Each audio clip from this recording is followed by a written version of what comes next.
Hello everyone. So in this tutorial I'm going to continue the series of shell scripting which we did in the last video. So in this video I'll introduce you to scripting with a file, and yeah, we'll learn a lot of cool stuff here. Okay. So the first thing is, why do we need a shell script? Okay. If we can always run some commands in the terminal, then what is the point of using a shell script?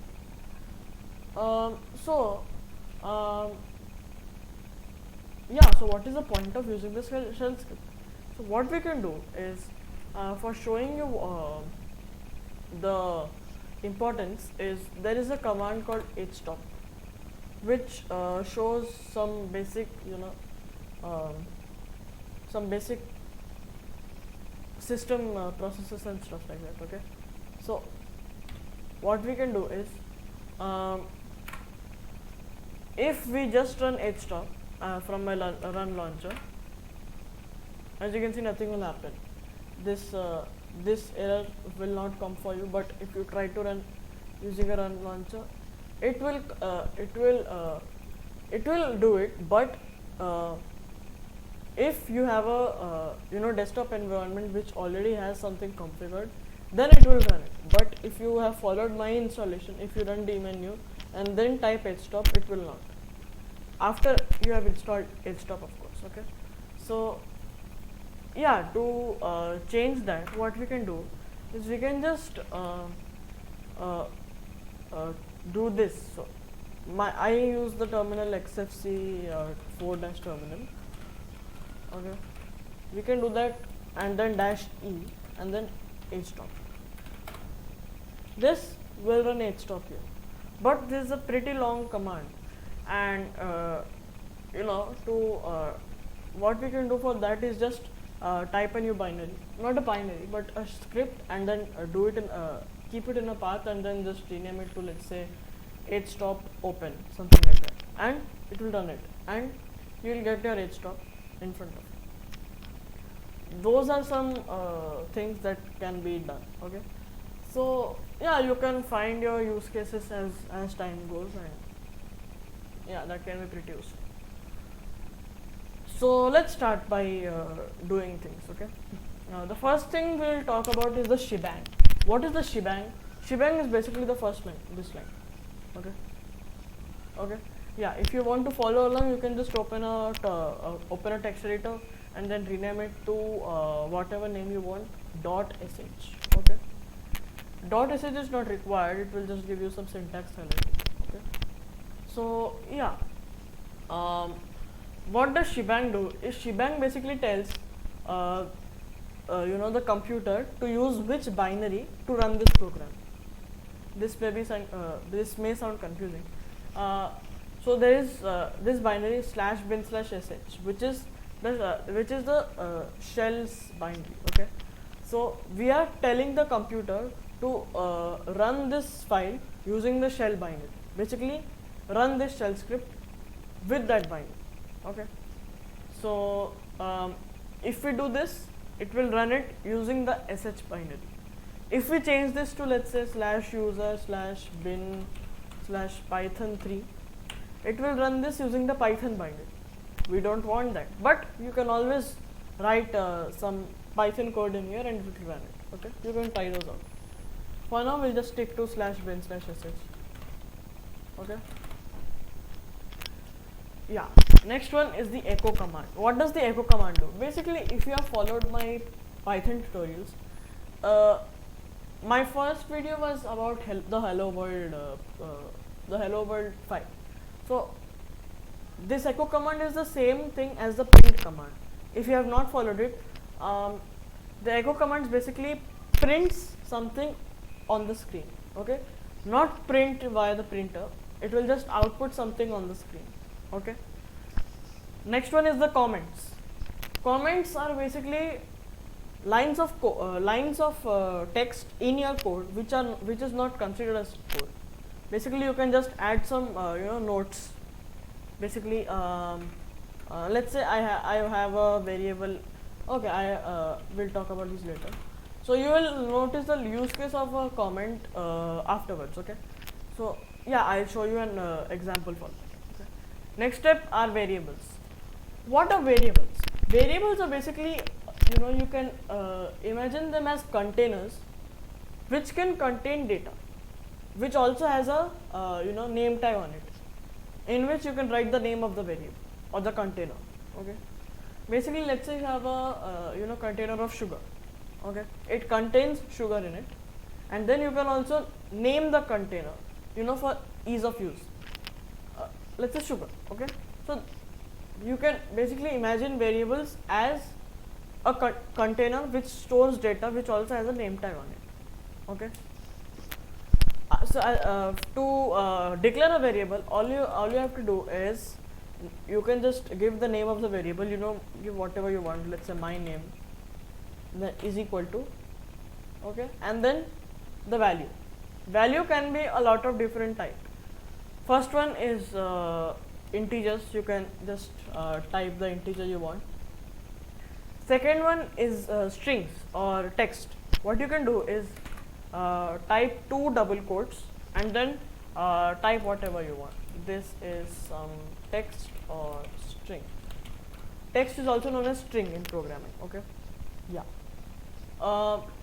I forgot to mention, to declare a comment, you can just add a hash sign, pound sign in front of it, and then a space, and then whatever you want to write. Okay. It will be considered as no code. It's just some notes to keep yourself informed what you are doing in the code. Okay.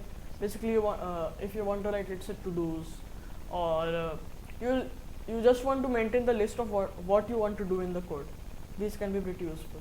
Another thing is, if you just want to document your code on the same in the code itself. Okay. So if you want to document the code in the code itself instead of writing your own documentation, this can be pretty useful for you. Comments can be also useful, if someone else is reviewing your code. And if you give a lot of comments in the code, they will find it easy to understand your code, and also you will find it easy to understand your code. After you have after 2 to 3 years, if you are again reviewing the code, that can be pretty useful. Okay. Next up is I have showed you how to declare variables. Okay. Yeah. Another thing is, while using the echo command, you should always add these double quotes here. Okay. If you don't add these double quotes, sh will consider this as code and it will try to run it, and obviously it will give an error. Okay. Don't add spaces here, as it will not work. Okay. Never add spaces. Okay, because sh is a very space sensitive language. Okay. So yeah, these are variables. You can also add the output of a command to a variable. I'll show you those later. So next one is if conditionals, or before that I'll show you that. Okay, let's see. If I run ls here, you can see that these are the contents of the ls command. What I can do is, instead of just copy and pasting this in a variable, I can do, let's say, a, or let's say ls output. Okay. Always give the name of the variables very descriptively. Then is equal to, and then dollar, and then parenthesis. Inside that you can just type your command. Let's say ls for now. If I save this and I'll comment these out. I'll comment this. Okay. I'll comment this, so this will be considered not as a code. Okay. So if I save this and then I echo $ls, $ls output. Okay. This can be used to output the contents of a variable. Echo and then dollar. Dollar is the key thing here. Okay. So now, yeah, I have not shown you how to run the code. Okay. So to run the code, if you to run the code, you should just go to the directory where the code stays. In this case, it's in my home directory, and I'm already in my home directory. you can just cd and go there, as I've shown you in the last video. If you have not checked it, go and check it out. Okay, so yeah, you can just go in that directory and then do dot slash and then the name of the file. For me, test.sh. Now if I hit enter, this would work, but if you hit enter, it would most probably say that permission denied. Okay, so yeah, if you have that error, most of you will have it, you can just type chmod space plus x and then the name of the file. What this does is it will change the permissions of the file so that you can execute it. By default, you can not execute this notes file in the terminal. You have to give it explicit permissions to run it. So what you can do is just chmod. This command is used to add or remove permissions from a file, and then plus x. Plus x is add executable. X stands for executable. Okay, so change permission of the test file or your script file by adding the executable permission in it, basically, and then test.sh. Okay, that's it. And if you run it, you should get it. Next up is this is I have not run the code, my bad. Just run it. So after you have run that chmod plus x command, you will, if you do ls now, you would notice that the color of the file would change to green. This means that it is executable. If you do ls-l, as I've shown you in the last video, you would see that there is the x letter in the permissions side. Okay, so after that you can just type test.sh, hit enter, and as you can see, it first prints out hello world and then lists the contents of my home directory, because I have added the contents of my home directories by using ls into this variable, and then I am printing it out using echo. So it will give me the list of all the files in my home directory. Okay, if you notice that this the color and the format is a little bit different, because sh is a binary, and now if you type ls here, as you can see, there is no color here. That's why there is no color here. Okay, exit. Yeah, next one, I'll just close this and paste down. I'll remove these and remove these as well, and also create a variable with temp. Next up are if conditionals or conditional statements. There are a lot of different conditional statements, not lot of, but there is another type of conditional statements called case statements or switch statements. We'll talk about those later or in the next video. So what is if conditional, or what are conditional statements do? Basically, it runs some code based on a specific situation. So let's say I have two variables and I want to check if they are equal or not. What we can do is, the syntax of if statements is listed here. So this is the syntax of the if statement. So if and then a space, the space is important. Then the square bracket, left square bracket, and then a space. Again, the space is important. And then the expression. What do you want to validate to run this code? Okay. So in this case, I want to check if the value of variable A is equal to the value of variable B. Okay. Expression 1, and then again a space, and then the closing bracket, and then enter, and then. And after you hit enter, you can just write your code, whatever you want to execute. Here I just did echo they are equal. Then after that, you can just if you want to just end the if statement, you can just write if backwards, phi. Okay. If you want to add more conditionals, you can add the elif command. I'll show you that afterwards, but let's say you have, let's say you want to check two things. First one is if this is equal or not. If it is not, run this command. Okay, so it's like check if A and B are equal. If it is, echo they are equal. If they are not, do something else.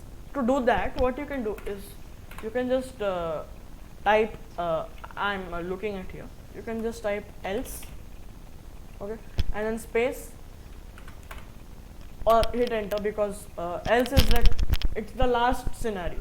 Okay, whatever else happens, it will always fall in else, and run the command else, and then statements echo they are not equal. I'll show you a more robust example afterwards. Yeah, now if we run this command, if I run this code, I'll show you test.sh hello world, and they are equal, because if you remember, the A and B value are different, same. So now if I change B to 20, let's say, save and quit. This is basically, this is not a Vim tutorial, I'm using Vim, that's why I'm doing some different things to save and exit. If you are using, let's say, a graphical editor, most of the time your key binding would be Ctrl+S. Okay. Next, after I have saved it, I'll just run it again. As you can see, now it is saying they are not equal. Okay.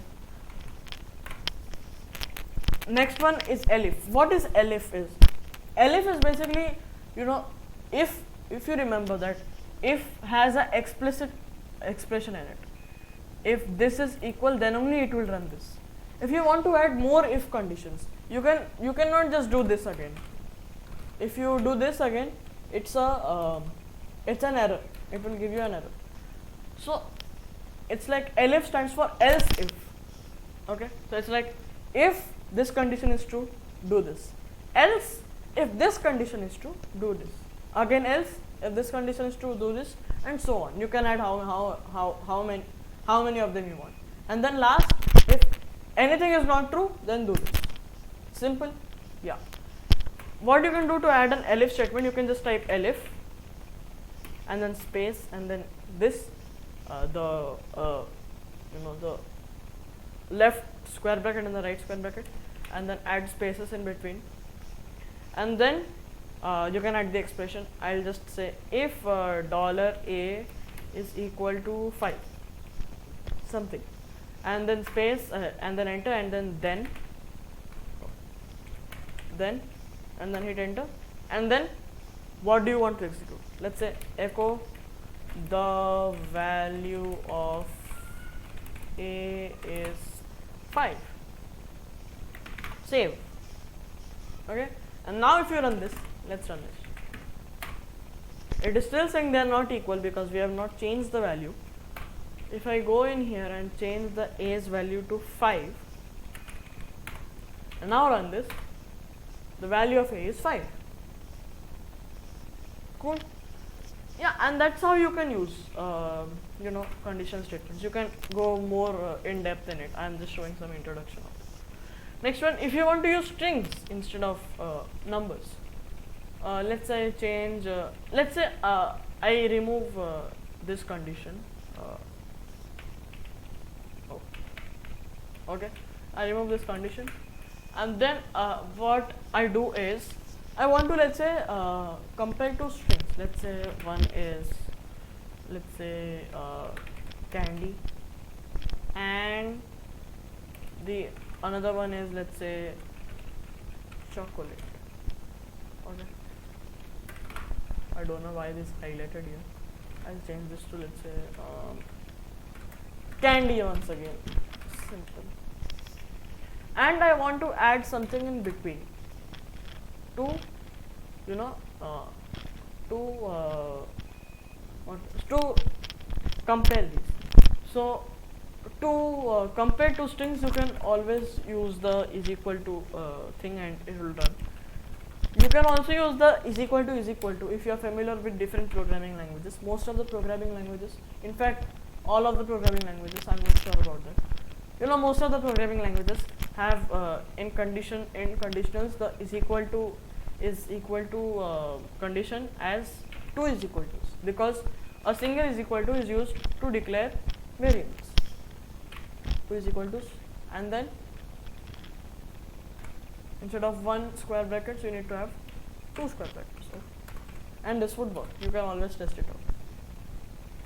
Okay, there is a lot of different conditions also, like not equal to, greater than, less than. You may wonder, how do we use greater than or less than in strings? Basically, this will say that which string is before the other string in the alphabetical order. Okay, so if greater than, basically if this string is after this string in the alphabetical order, then it will run this. Same thing here. If this string is if this string is before this string, then it will run this. Okay. You can also use dash eq for is equal to, dash gt for greater than, dash lt for less than. Okay. So yeah, I think that's it for me today. Yeah, in the next video we'll continue about this series only. Yeah, hope you are learning something from this, and don't forget to like, share and subscribe, and I'll catch you in the next one. Bye.